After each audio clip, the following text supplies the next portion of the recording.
Got the weather right. Good morning, both of you. I think surely being a married... Good morning, yes. We're actually not in Edinburgh. That's a backdrop. We're in Luton. Oh, well, either it's Luton Castle, and we're part of the Luton International Festival. Well, I shouldn't say that, should I? It's looking lovely. No, we are in Edinburgh. We're in Edinburgh. We are in Edinburgh, definitely. Okay, fair enough. Wherever you are, lovely. It's looking lovely. Being a married couple must be quite an advantage in improv, because you must know what each other's thinking, finish each other's sentences.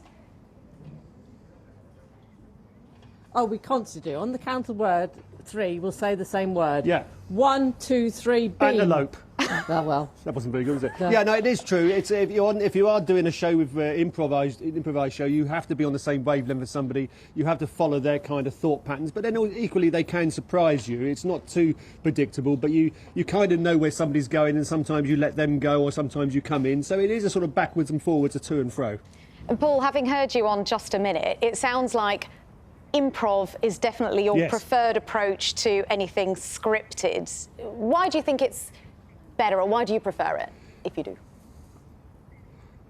Well, it's a lazy version, isn't it, really? You don't have to write anything. I mean, if I was coming up to Edinburgh every year with a written show, I wouldn't be doing that, of course, because there's a lot of effort that goes into a written show. You've got to try things out. You've got a bit halfway through, it doesn't work, and you've got to figure out how to make that work. With the improvisation, there is no bad bit because you haven't done it. So our preparation consists of who's got a piece of paper and a pencil. We write down who's doing which game, and then we go on and do it. So that's the great fun for us. It's very sort of spontaneous by the very nature of it, and you don't have to worry about trying to come up with a new angle or a new show. So that's why I do it. It's laziness, essentially.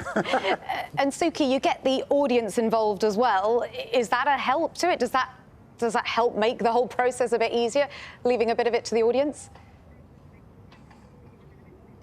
Oh, they're like the 5th member of the group, really. No, it's great because they become part of the show. So there's one game where they write down lines of dialogue, which we pick out of a bucket and incorporate into the scene.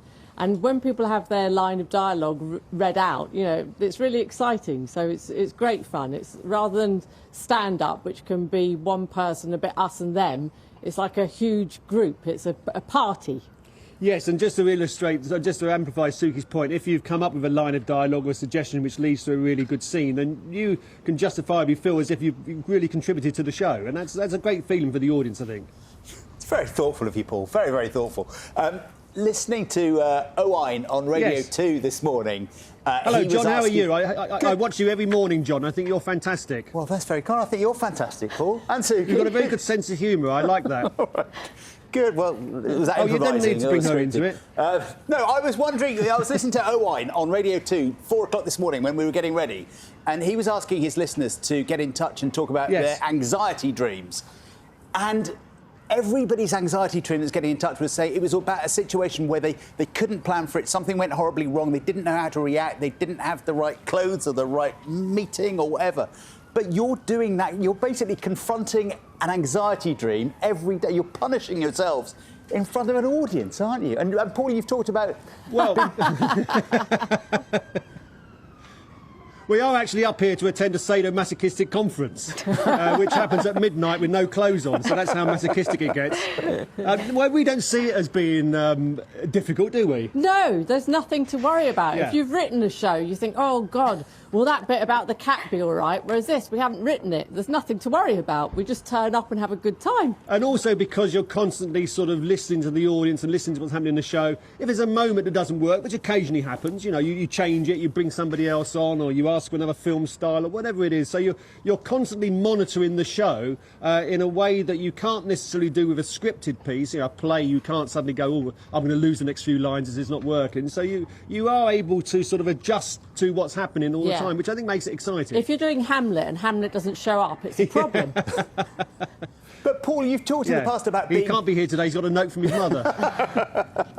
But you've talked in the past, Paul, about being quite shy, quite an introverted character in real life. And I would have thought that this was the most terrifying thing to put yourself through as a shy person, where it is unplanned. I know you're stuck on the terrifying bit, John. It's not. I can't it's not terrifying believe how at all. terrifying it must be. Well, I mean, it's exciting.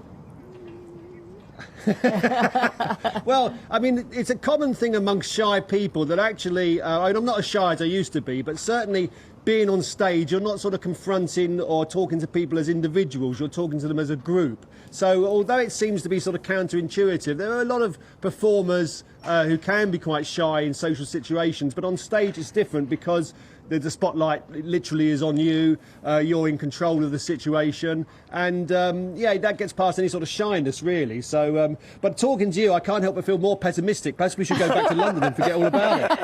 Oh, no, John's put you off. Well, I'm just going to put you off even more, because I was going to ask, when's a time that it's gone completely wrong for you?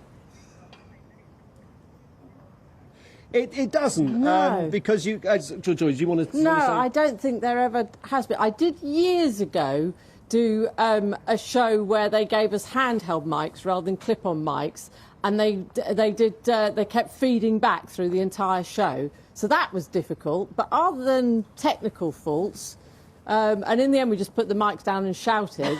But no, it doesn't tend to go wrong, does it? You know, I could ask you the same question. You know, what happens if Carol, your expert weather forecaster, starts crying in the middle of a broadcast? No, Well, she might do that. No, well, she That's doesn't. fine. She Love won't. Carol. I know.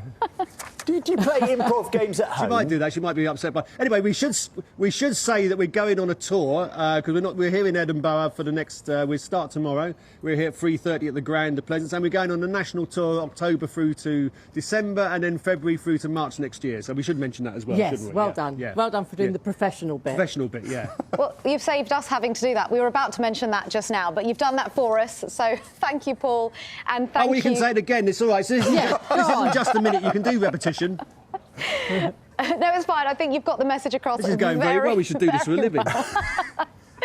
Paul Merton and Suki Webster. Thank you very much indeed. Thank you, and hope it goes well. No nightmares, nothing terrifying. I hope it goes really swimmingly. Thanks for speaking to us. No, absolutely not.